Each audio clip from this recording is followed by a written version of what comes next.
Gusto nyo rin ba na ganito kalakas, katibay, at very affordable na pressure washer? So ituturo ko muna sa inyo kung paano ito i-assemble. So kukunin muna natin yung pinaka-gun niya.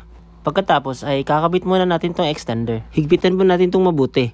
Pagkatapos na natin tong higpitan, kukunin muna natin yung pinaka-hose niya. Kunin natin yung magkabilang dulo ng hose. So pag nakita natin tong dalawa, ikakabit natin to. Higpitan natin tong mabuti kasi ito yung magiging connector para sa ating water gun. So once na higpitan na yan, kukunin naman natin yung isang dulo para sa filter natin. Ito yung magsisilbing filter para ilalagay natin sa timba na may tubig. Next is kunin naman natin tong water gun na to at ikakabit na natin yung battery. Pag naikabit na natin yung battery, pwede na natin tong i-test. Yun! Kagaya ng sinabi ko kanina, ikakabit natin tong connector natin. So maririnig nyo yung click. Ayun. So next ay kakabit muna natin yung dalawang nozzles. First is kukunin natin yung isa.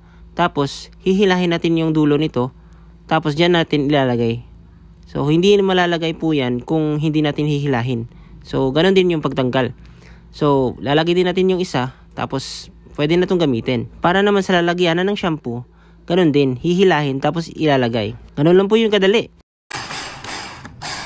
So sa paggamit nito, ilalagay natin yung filter sa timba na may tubig. Ito yung buga ng first na filter na kulay puti. At ito naman yung mas malakas na buga ng tubig.